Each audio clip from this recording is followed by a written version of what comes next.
Magandang araw po, welcome po sa aking channel, Love9 TV. Patalasasan po, meron po ba kayong mga properties na napapabayaan or non-performing assets? Plan nyo yung ibenta, pero wala kayong oras sa pagbibenta nito. Kung ito'y pagkakatiwala nyo po sa amin, tawag lang po kayo sa aking numero, usap po tayo, gawan ko po ng video for free. Yes, libre po, wala po kayong babayaran. Tutulungan po namin kayong mabenta ang inyong property. Kami na po bahala sa marketing, sa boosting or paid ads, even sa tripping. Hindi na po kayo mapapagod sa pag-entertain ng mga buyers. Kami na po bahala sa lahat. Tawag lang po kayo. Nandito po tayo ngayon sa Nasugbu, Batangas kung saan meron po tayong bagong video presentation, isang residential property. Ito po'y corner lot at may lot area na 426 square meters. Sa dokumento naman po nito, ito'y titulado at buhay po ang may-ari. Kaya wala po kayong maging problema sa documentation o sa transfer ng title. Napakatahimik po ng lugar, sariwang hangin, at sa klima naman po, panayad lang. Hindi naman siya ganun kainit at hindi naman ganun kalamig. Ito po ay nasa loob ng isang subdivision. Ito ay unguarded subdivision, to be specific. At tungkol naman po sa structure nitong bahay, maayos na maayos pa po siya. Meron pong mga kailangang ipa-repair gaya ng ceiling na due to kalumaan. Yan po yung mga papagawa nyo dito. So, binabanggit ko na po yan habang tayo'y hindi pa pumapasok para at least may idea na kayo. Ito po yung mga magiging kapitbahay nyo. Napakatahimik po. Then ito pong daan ay hindi pa siya konkreto. Binabanggit ko na po para at least you can manage your expectation once na nag-set tayong tripping. Especially yung mga kababayan natin na sa ibang bansa. Kung anong mga possible na gagawin nila kung sakaling maibigan tong property. So yan po, stainless po itong gate. Then pagpasok po natin, dito na yung garahe o covered carport. Naka-tile flooring. Then sa dulo po niyan yung kusina. Mamaya po ikutan natin yan. Dito po sa ito naman po yung 1 meter setback. Paikot na yan ng buong property. Yan po ulit yung garahe. At dito naman po ay meron pong mga pocket garden na kung saan meron po itong mga ornamental plants. Meron pong customized glass window at yan naman po yung balkonahe o terrace. Sa taas po nitong garahe ay meron pong kwarto. Yan po yung pocket garden at yung main door matatanaw natin. At meron pong secondary gate na stainless din po siya. So, hindi po tinimid ni owner, especially dito sa railing at stainless. Yan po yung main door.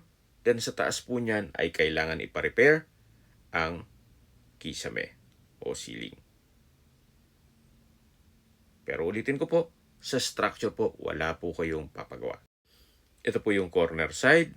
Then, meron pong malait na gate naman na may access papunta sa likod ng bahay. Ito po yung side view ng bahay kung saan medyo faded na po ang pintura. Dito po sa kinatatayuan ko ay may puno ng suha na namumunga na. Then pag diniretso po natin ito yung daan papunta sa likod ng bahay. Yan po yung pangatlong gate na kung saan stainless din po yan. So ang dami pong entry at exit points nitong property. Yan po yung side view nitong bahay. Dito naman po may another fruit-bearing trees na chico kung saan ito'y namumunga na rin po. At dito po sa likod ng bahay, napakalaki din po ng espasyo. Pwede pong lagyan malit na pool. Meron din po ditong bayabas at papaya. Yan po yung likod mismo ng bahay. Pag ito po yung napinturahan ng solid na white, Napakaaliwalas po at napaganda nito. Yan po, makikita nyo naman tong mga ceiling, palitin na. So, mga ceiling lang po ang ipapagawa nyo dito. Then, pintura, depende sa choice nyo. Ito pong papaya ay namumunga na rin at may tanglad na rin po. May kamyas, nyug na lang po ang kulang, kaya sarap pong gulayin yan. Kahit po sardinas ang sahog. At konting sili, yan natatanong nyo, mukhang mapaparami ang kanin. Sira ang diet. Ito naman po yung back view nitong buong bahay. So dito po sa setback, meron din po itong kalamansi, then may bayabas. Actually, galing na po tayo dito kanina sa main gate at sa may covered car garage o garahe. Mapapansin nyo po, kahit po hindi ganun kaayos itong mga gamit, pero may potential po itong property na mapapaganda mo pa ng konting gastos lang. Gaya ng retouch ng pintura, repair ng ceiling, at sa setup po nitong paligid na may mga setback, napakaaliwalas po. So ito po yung main door. Meron po itong glass door at double wooden door. Samahan niyo po ako, pasok po tayo. Dito po sa pagpasok natin ay yung parte nitong ceiling ay medyo bagsak na.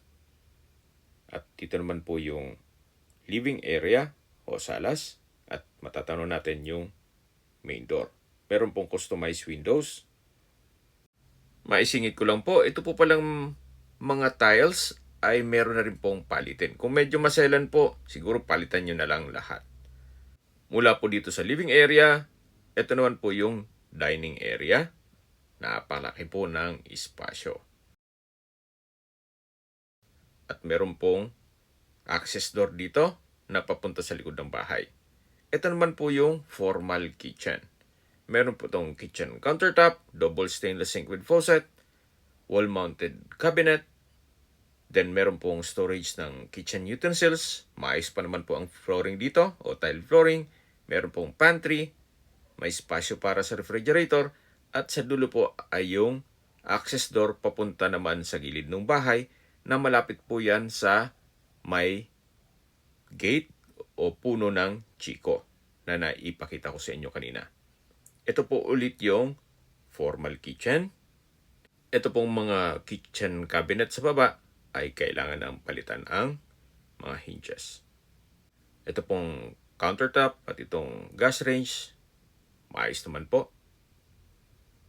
So mula po dito, matatanaw naman natin yung hagdan at dito naman yung pantry.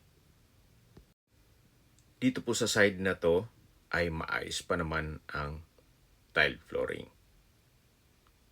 Then meron pong glass door at dito naman po yung dining area at meron pong mga customized na glass windows. Dito na po tayo galing kanina. Yan po yung papaya, yung tanglad, yung kamyas, may puno ng saging, meron ding malunggay, at nandun po yung chiko.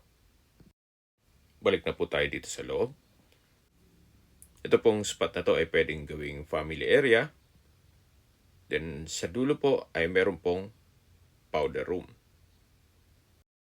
Meron po itong bathroom countertop, vanity mirror, water closet, at may bathroom window.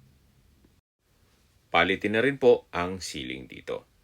So mula po dito sa powder room, meron pong understair storage na malaki din ang espasyo nito. At matatanaw natin naman dito yung dining area at yung formal kitchen.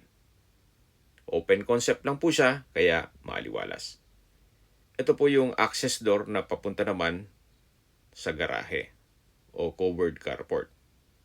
Na matatanaw naman natin yung main gate. At dyan na po tayo galing kanina. Balik na po tayo dito sa loob. So, akit na po tayo para check natin yung ibang parte nitong bahay. Ito pong hagdan ay naka-wooden staircase at wooden handrail at railing. Samahan niyo po ako. Akyat po tayo. So pag akyat po natin, meron pong glass window na nag-serve sa natural sunlight. At dito naman po yung hallway. Check po natin itong first bedroom kung saan ito yung naka-solid wood door. Malaki naman po ang espasyo nito. Meron po itong dalawang glass window. Sa ceiling, maayos pa. Sa pintura, kailangan i-retouch. Linidetalye ko na po sa inyo para at least may idea na kayo kung anong mga gagawin nyo once na mag-set tayo ng tripping at maibigan nyo. At least ready na kayo kung anong mga kailangan gawin dito sa property. So ito po yung family area. At dito naman po yung common toilet and bath. Naka-solid wood door. Meron pong bathroom countertop. Water closet. Then sa dulo po meron pong bathroom window. May shower. At ito pong ceiling ay maayos pa. Labas po tayo para check natin yung kabilang kwarto. Dito naman po yung kabilang kwarto. Sa spasyo, sakto lang. Hindi naman siya ganun kaliit at hindi naman ganun kalaki. Naka-solid wood door din po ito. At maayos din ang ceiling nito. So, labas po tayo. Yan po yung master's bedroom. Mamaya ikutan natin yan. At ito yung hagdan. At yung hallway. Kung saan galing na tayo dyan kanina. So, ito naman po yung access door papunta sa balkonahe o terrace. At ito naman po yung family area. At dito naman po yung pangatlong kwarto. Mas maliit na rin po ito. So meron din po itong glass window at maayos din ang ceiling nito. Naka-solid door din po ito. So mula po dito sa pangatlong kwarto, ayan po matatanaw na natin yung access door papunta sa balkonahe o terrace mula dito sa family area. At doon naman yung hallway. Ito pong pintuan ay naka-glass door with wooden frame. Labas po tayo. Ito pong balkonahe o terrace ay napakalaki po ng espasyo. Then meron pong access door dun sa master's bedroom. Naka-tile flooring na rin po ito. At mula po dito meron pong mountain view. Yan po, tunghen nyo po. Napaganda ng tanawin. Mula po dito sa dulo ng balkonahe, yan naman po, matatanaw natin yung second floor. Then naka-stainless na gutter na rin po yan. Ito pong roofing ay wala po kayong papagawa dito. Maayos na maayos po yan. Ito pong railing ay stainless na rin. So yan po yung harapan ng bahay. At matatanaw natin yung secondary na gate, yung bakod, yung suha, na kung saan yan po yung corner side nitong property. At doon naman po yung main gate at yung covered car garage. Balik na po tayo dito sa loob. So mula po dito sa balkonahe, papasok na po tayo. At yan po yung family area. Then yung third bedroom. Matatanaw natin yung second and first bedroom. Ito po yung hallway. Then yung hagdan. At ito na po yung master's bedroom. Meron itong wooden door. At dito naman po ay napakalaki po ng espasyo. Sa ceiling, maayos na maayos pa po. Gawa ng maayos naman ng mga bubong. Meron po itong mga glass windows.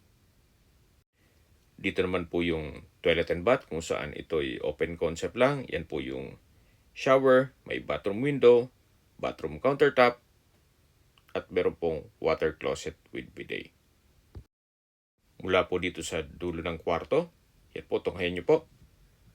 Napakalaki ng espasyo. At yan po yung toilet and bath.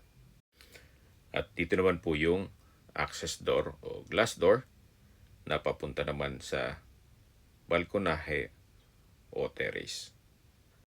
Mula po dito sa master's bedroom, tanaw natin yung mountain view. Habang naglilibot po tayo, pag-usapan na natin ang distance, location at travel time.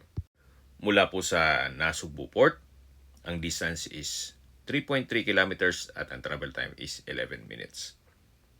Malapit na rin po doon ang mga beach resort dito sa Nasugbu, Batangas.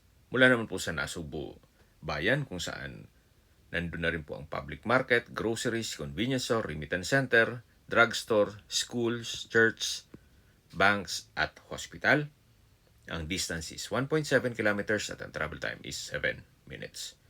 Mula naman po sa Welcome Arc Nasugbu, ang distance is 31.9 kilometers at ang travel time is 43 minutes. Mula naman po sa Twin Lakes, ang distance is 33.8 kilometers at ang travel time is 46 minutes. Mula naman po sa Tagaytay Rotonda, ang distance is 47.6 kilometers at ang travel time is 1 hour and 14 minutes. Kung manggagaling naman po sa Manila o sa airport, ang distance is 90.5 kilometers at ang travel time is 2 hours and 46 minutes.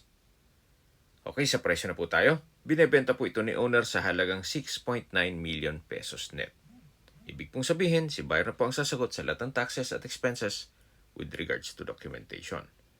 Kung may mga katanungan po kayo, tawag lang po kayo sa aking numero. At sa mga kababayan naman natin na sa ibang bansa, meron po akong Telegram. Sa mga iPhone user man, may iMessage. Meron din pong email, Skype, Viber at WhatsApp. Same number lang po, 0917-316-3399. Sa mga nagtatong naman po ng aming Facebook, meron po ang Facebook page na Nov9 TV at Facebook Reels Video. Meron din pong TikTok at Instagram. Meron din po kami ibang YouTube channel na The Nov9 TV channel at Nov9 TV Listings. Sana po naibigan yung aming video presentation. Paki-like and subscribe na lang po sa aking channel para ma-update din po kayo sa aking future listings.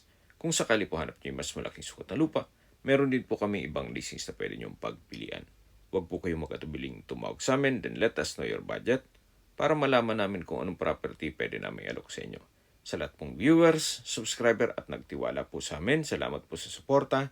Ingat po kayo lagi at yung pamilya. Maraming salamat po.